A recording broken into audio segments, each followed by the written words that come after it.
my biggest crutch word is right.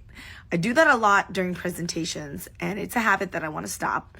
Another crutch word that I use quite often is so, blah, blah, blah, blah, blah, blah, blah, right? So is a really bad one too.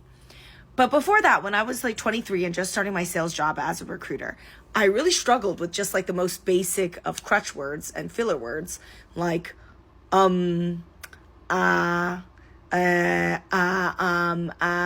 that was really annoying because if you want to talk to somebody, you cannot have the ums and ahs destroy your cadence.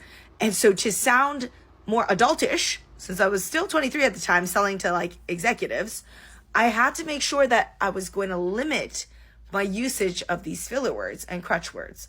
So the best way to do it is to be really measured.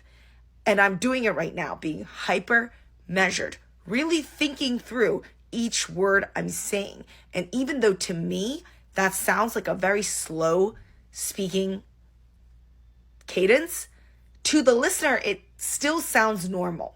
Because you have to remember, in your own brain, everything is going so much faster than how it is perceived in reality. So you could speak a lot slower, like 5x slower, and people would still think you're a normal communicator.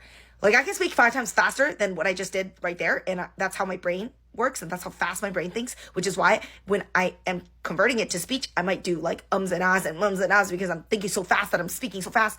So speed is a big part of this issue. This is why you have to slow down. And ironically, that's also why older people tend to talk slower. It's because they're really thinking through what they have to say. And you'll see this with executives.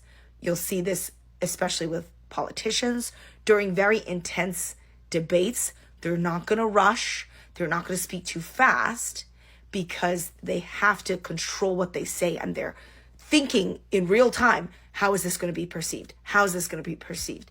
And then they're adjusting their word choice as they're speaking. So that's why slowing things down can help you in moments of high intensity and high risk, especially things like salary negotiation, arguing with the client, running into an issue with a certain problem at work. Speaking slower can only help you resolve the issue instead of saying something you'll regret later.